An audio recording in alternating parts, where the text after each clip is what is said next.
Now, every once in a while, you'll see a rapper come around. They'll be on fire. They'll be dropping single after single, maybe even to drop a mixtape or album or something that lets you know that they're still around. They're ready to get you to hear their music. But then after a while, things kind of dim down and you just don't hear from them at all. They kind of go on a hiatus, whether it's a label issue, whether it's a family problem, whether it's something personal, writer's block, you name it. There's all type of reasons why these rappers will be here one minute and then gone the next. So we're going to go over 10 rappers who fell off and never got back up. If you don't know me, I'm Cypher. I break down music so you don't have to, and if you don't mind, please hit that like button to support the channel by doing so, and subscribe to the channel. And hit that bell for notifications so you can see more great videos like this and see me do my thing with y'all. Thank you guys. Alright, so here it is. Here's my list. 10 rappers who fell off and never got back up. Number 10, Wale.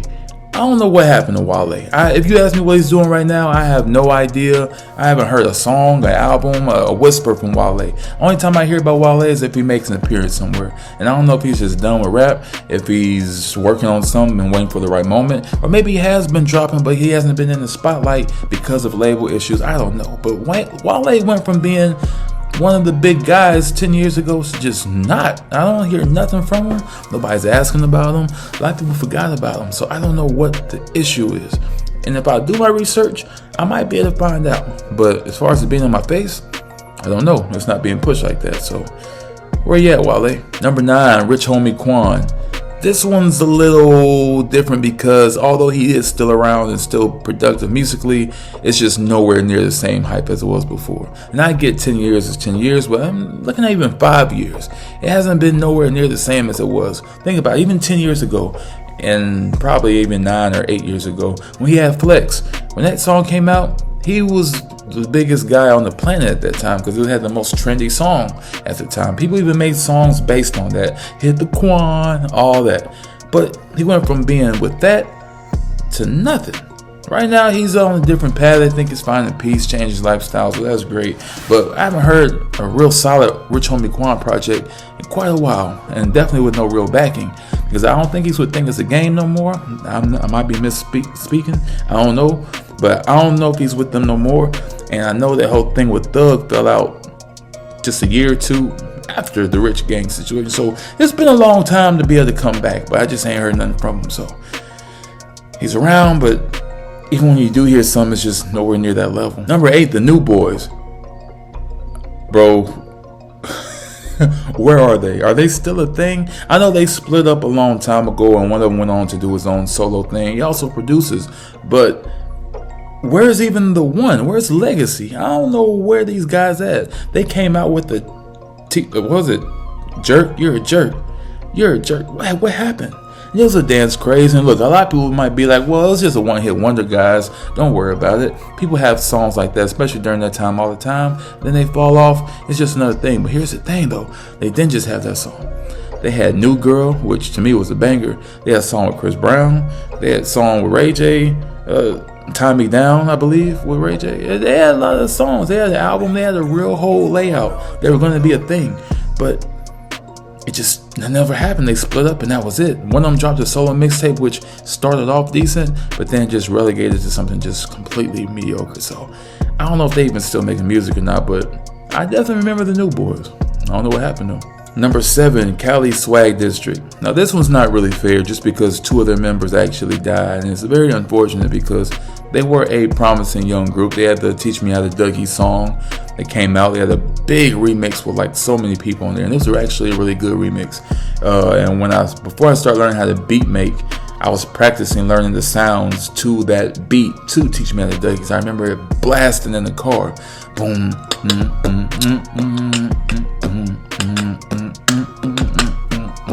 Like it was a good beat. But 2 of their members died, and one of them got shot in the drive-by, I believe. Again, I misspoke, but I believe that was the case. That was an M-Bone. And then the other one, I think he died from sickle cell. So it's very unfortunate because there were 4 members and 2 of them died. So it's not really fair to them. Plus, I'm sure there was label issues. But I feel bad that they never really got to do much of what they wanted because anything that came after that, if it was a song, it just didn't really land too well. So yeah, rest in peace to half of the members, but it would be good to see or hear something from Cali Swag District if they are still a thing. Number 6, Roddy Ricch. Roddy Ricch just dropped a single like last month, and it's trying to do something, but it ain't really hitting. It ain't sticking. Remember when Roddy Ricch came out and it was like the guy? He came out and was like the guy, almost like a reincarnation of Young Thug, but in a different way. And he was like everywhere. He's on people's songs, on people's records. His album, his own project was good. I don't know what happened, but it's just not the same. It's like, I don't know if a lot of these artists are trying to go in a different route and something more better, I guess, because they're seeing how the industry is, and they like, I don't want to do all that, so they're going back to more of a homely sound. I think that's what might be killing them, because I like that Feed the Streets 3 or something like that he came out with a couple years ago. That was nice, that was tough. But yeah, I don't know what happened to Roddy Ricch. I hope everything's alright. Number 5, Bow Wow. You know what happened with Bow Wow. You know what's going on. I don't know if he knows what's going on, but I don't think we know what's going on. I just know that he's not, the whole music career thing that's not happening. He's around. You know, he does interviews every once in a while. He said that we might get a lottery ticket too. We might get a lottery ticket too. I don't know, but Bow Wow went from being a child star to basically just somebody. And I know he had mental health things going on, people in his life. I know he's had a hard time, you know what I'm saying? A lot of things happen. So hopefully things can get back on the right track for him in some way. But musically, I just don't think it's happening. He just never got back on that horse. And I don't know if it's because his style was played out to people, but I remember when he was signed to Young Money for a very short stint. And he actually sounded really good to me. I thought he sounded great. I thought this was going to be the reincarnation and the comeback of Bow Wow, the lyricist. Because he was hitting like you with bars on some serious beats, but nothing came of it. So that's it for that. Number 4, Soulja Boy. Soulja, just stay off the internet. That's all I'm gonna say. And only I guess we know what happened. He drops music. It's just he's stuck, man. Like he's stuck in his own world / the past. And it's like, if he gonna make content like he's making now, he needs to find a way to maneuver and change it to the current day topics to where it makes sense. Because right now it's like nobody's gonna listen to that garbage, bro. Come on. If I want to hear what you're doing, I'd rather hear a better version of it in Lil Uzi Vert. You know what I'm saying? Big 30, all these other people. You know what I'm saying? Even Black Youngster at this point. But like Soulja Boy, I just don't know what it is. I don't know if he just has a bunch of yes people around him or if he just don't care. But I don't. He just fell off. And the thing is, even if you weren't a fan of him when he was hot, he still had so many records and it was doing so many numbers. Like it wasn't even funny. People started to look up who Sammy was based on "Kiss Me Through the Phone," even though Sammy been in the game since he was a child. It's crazy how big Soulja Boy was and how he went from that, the first huge celebrity, internet rapper, to an internet troll. It's sad. And the thing is, he's still young, bro. He's still young. It's been what, 15 years since he came out? No, 17 years. And he was a kid, which means what? He's still in his 30s. Bro, you still got time. Fix it. Number 3, Hurricane Chris. Man, Hurricane Chris was so promising, bro. Like, he's one of the first people that we heard out of Cali Park that we thought was going to be like the longevity was going to be there. At least I thought so, because I can name like 5 hits off top with Hurricane Chris. Hey Baby, Players Rock, which is my favorite. Drop and Give Me 50, which maybe that was Mike Jones when he's on the hook. I don't know. But Hand Clap. Okay, now Holly Berry, and another record I can't think of at the moment. But he still was hot. He had the dope freestyle on the BET Cypher. The guy was doing his thing. I don't know what happened, like in between time, because I know he had that murder case he was facing. I know he had that, but that wasn't too long ago. There's a big gap between now, 2-3 years ago, and like 10 years ago. You know what I'm saying? 15 years ago. You know what I'm saying? So there's a big difference in that. And when he came out with that, what was it? Let me get that hand clap, or the one before the Hey Baby.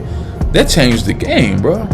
You had grown men doing some whatever. I don't want to do that, but you had grown men doing that because it was a dance. But it was a thing. And when it came out with Halle Berry, which I'm probably about to play here in a minute on my own time, because I ain't seen that video or heard that song in a while, and I feel like hearing it all these years later, it aged really well. I think that song's a whole lot better now than it was back then. You should try it out and see what you think too. But the thing is, he was big and he could actually rap. He could freestyle crazy too. So I don't know what happened.